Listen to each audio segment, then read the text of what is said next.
जय हिंद।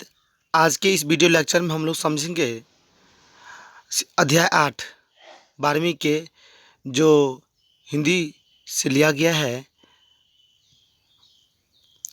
और science commerce और आर्ट्स के छात्र एवं छात्रा के लिए अति महत्वपूर्ण है।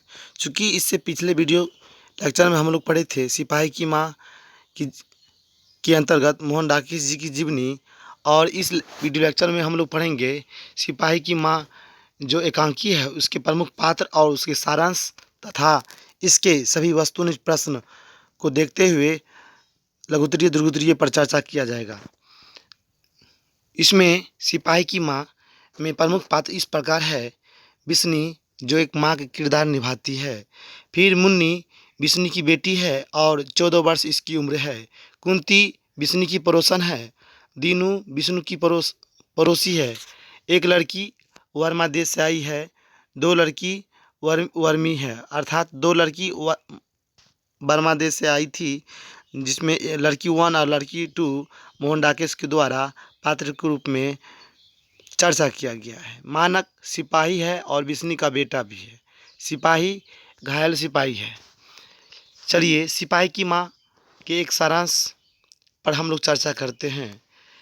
प्रसिद्ध एकांकी सिपाही की माँ मोहन डाकिस के द्वारा रचित है। आपको ध्यान रखना है, सिपाही की माँ जो एकांकी है इसके जो लेखक का नाम है मोहन डाकिस है, और जो एक एकांकी के रूप में मोहन डाकिस के द्वारा रचना किया गया है। और यह एक एकांकी इनकी पुस्तक अंडे की छिलके तथा अन्य एकांकी से ली गई है। और यह जो एकांकी है इनकी जो एक पुस्तक है अंडे की छिलके तथा अन्य एकांकी से लेकर के बनाई गई है। सिपाही की माँ एकांकी में एक मध्यम वर्गीय परिवार की झलक प्रस्तुत की गई है। सिपाही की माँ एकांकी में मोहन डाकिस के द्वारा भारत के मध्य वर्गीय परिवार की झलक को प्रस्तुत की गई है। चूँकि एकांकी की शुरुआत एक परिवार से की गई है, मोहन डाकिस जी एकांकी की शुरुआत करने के लिए एक परिवार से कहानी के तौर पर रचना किया है, जिसमें बिस्नी और इनकी बेटी मुन्नी तथा इसका इकलौता बेटा जो सिपाही के रूप में द्वितीय विश्व युद्ध में वर्मा से लड़ने गया था, और इसी पर पूरी घर की पूरी आशा टिकी रहती है। तो ध्यान रखना है आपको, मानक जो बिस्नी का बेटा है और मुन्नी का भाई है, तो बिस्नी और मुन्नी दोनों का परवरिश अर्थात घर की जितनी भी ज़रूरत होती है तो सिपाही के रूप में मानक पूरा करता है। और जब वर्मा लड़ने के लिए मानक चला जाता है तो उस पर ही आशा टिकी रहती है कि बिस्नी और को चिंता लगी रहती है, चिंता सताती रहती है कि मेरा बेटा वर्मा की लड़ाई में कैसा होगा, किस प्रकार से रहता होगा, कब मानक आएगा और घर की पूरी आर्थिक तंगी को दूर करेगा। इधर घर की आर्थिक तंगी भी बहुत ही जर्जर हो चुकी थी, बहुत ही कमज़ोर पड़ गई थी, अर्थात घर में खाने तक के लिए कुछ भी अनाज नहीं थे, पहनने तक के लिए सही से कपड़े नहीं थे, और घर की हालत तो वैसे भी बद से बदतर थी। तथा वह अपनी बहन मुन्नी के हाथ पीले करेगा। बिस्नी चाहती थी कि कब उसका मानक आ जाए और उसकी जो बहन है मुन्नी उसके हाथ पीले करेगा, अर्थात उसकी शादी करवाएगा, क्योंकि अब तो मुन्नी भी ब्याहने योग्य हो गई है।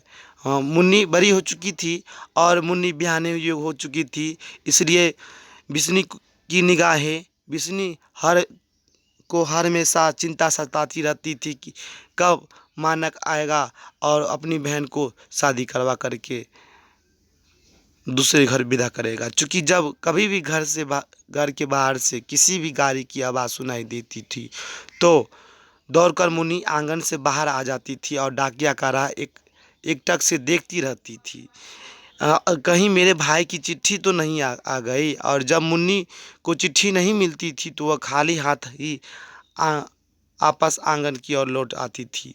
चूँकि माँ एक देहाती भोली भाली स्त्री होती है, उसे यह भी पता नहीं रहता है कि वर्मा उसके गांव से कितनी दूर है। चूँकि माँ थी अनपढ़ और माँ को उतना भी पता नहीं था कि वर्मा उसके गांव से कितनी दूर है और लड़ाई किन किन से हो रही है।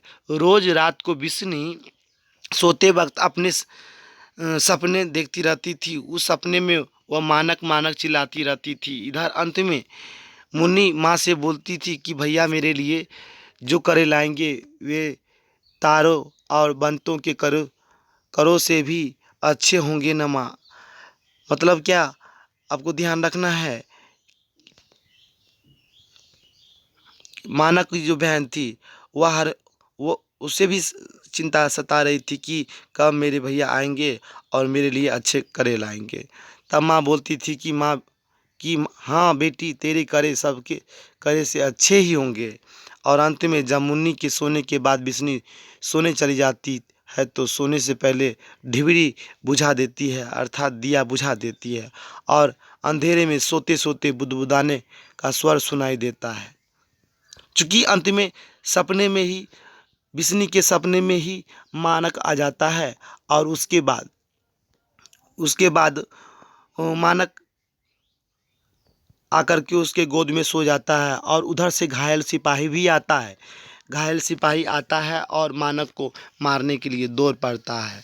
और जब माँ को बर्दाश्त नहीं होती है तो वो तो बोलती है कि जो नहीं बेटा, मतलब मेरे मेरे बेटे को मत मारो, इसी पर मेरी घर की आस टिकी हुई है।